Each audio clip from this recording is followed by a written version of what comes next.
Hey everyone. Okay, so this chapter was pretty much centralized around the pirate island full ahead, Blackbeard and his crew, Kobe's attempt escaping Garp's atomic bomb entrance declaring his intention to save Kobe. But I think the place to start with this chapter is Kuzan, because we get introduced to him in this chapter standing alongside Blackbeard as a sort of advisor.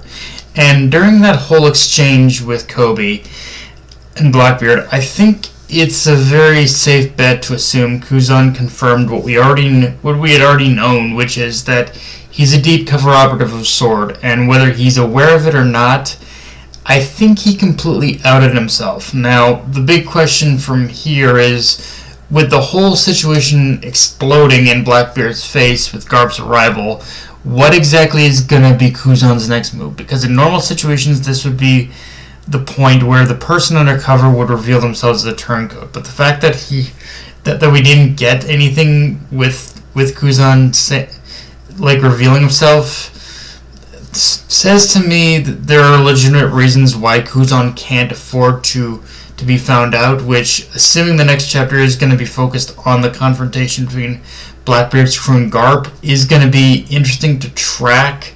It's going to be interesting to track Kuzan's decisions during all this chaos and what he chooses to do, because with Blackbeard seemingly keeping close eyes on him, Kuzan's going to have to, at bare minimum, at least put up the facade of fighting Garp and the Marines. Like, I don't think Kuzan can just sit back and do nothing, or even just kind of, or even just try and blend himself into the chaos and pretty much and take advantage of whatever it is he's here to do. So it's like, if he's gonna need to do something in order to keep up keep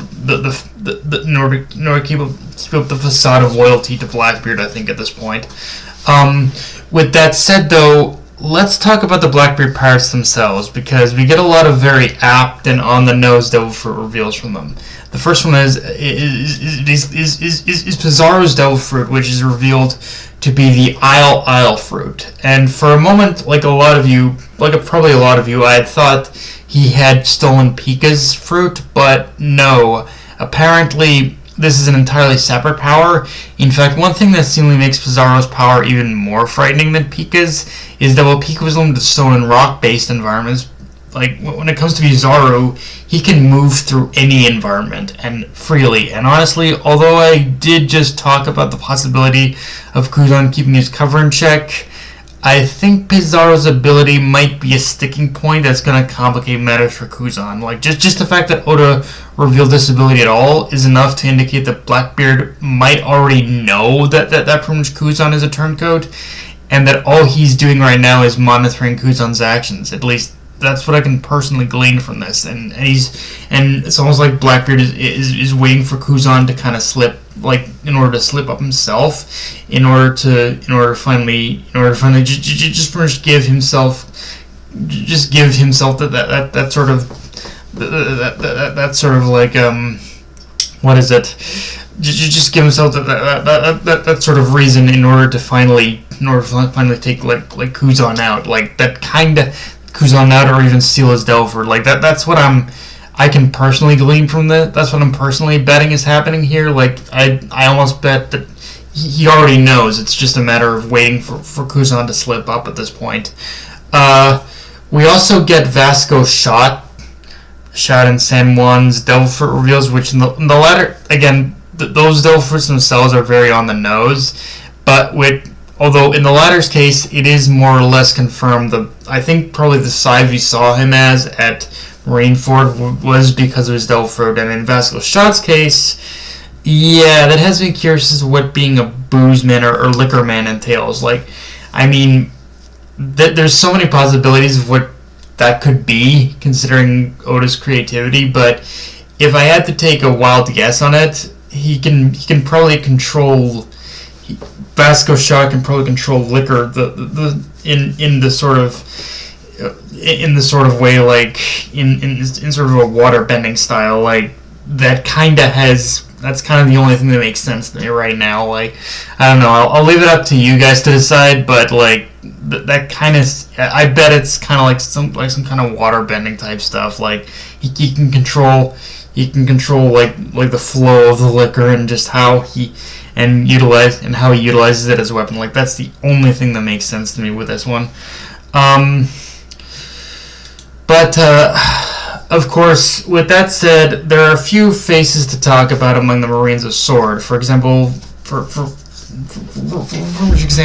we've got a lot of female Marine members. One of which, her name is Kijaku, who's apparently revealed to be the granddaughter of Suru. And with that connection revealed, along with Kijaku's personality, I'm a little personality quirk.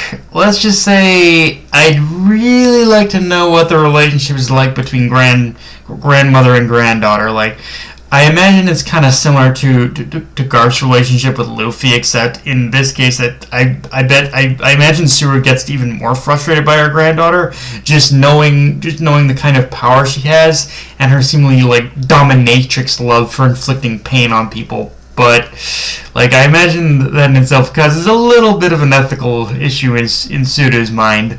But of course, the one I want to talk about is Prince Gus, and honestly, after getting a closer look at the guy, I don't think the prince thing is just a showy title. I think he actually is a prince, but more specifically, he's one of the princes of the bourgeois kingdoms.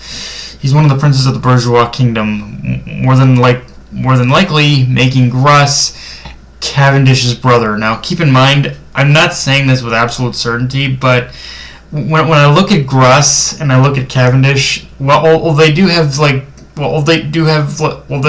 differences between the two character designs.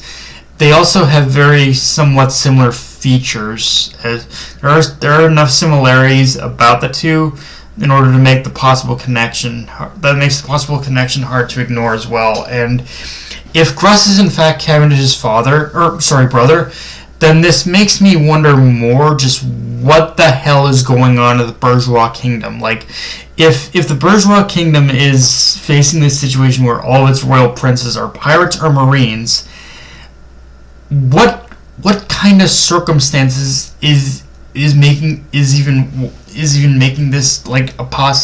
possible? Like, it's one of those things that makes me believe the bourgeois kingdom is hiding something for sure. It's just a matter of what that something is. But, like, I don't know, like, at this point, I have to assume that the bourgeois kingdom has at least knowledge of one of the ancient weapons, or houses one of the ancient weapons themselves, much like how Wano is protecting Pluton. But it's like, even then, I don't know for certainty, but it's like, the bourgeois kingdom has secrets they're hiding from the rest of the world. That much I know for certainty, because, again, if Gus ends up being a prince of the bourgeois kingdom, then yeah, they're definitely, the fact that this is even the case at all for both Cavendish being a pirate and Gus being a marine, like, what the fuck are they hiding? What the fuck is going on in bourgeois kingdom? That's kind of just the main thing I want to know. What is the bourgeois kingdom, like, seemingly hiding? What are the secrets of this kingdom? That's what I want to know. But yeah, guys, that's pretty much all I got for this review. If you enjoyed the video, like, comment, subscribe. From me on Twitter and on this Crunchyroll. Be sure to notification bell, hit the subscribe button, and just share it around, guys. Dark Knight of Night signing off. Later, everyone.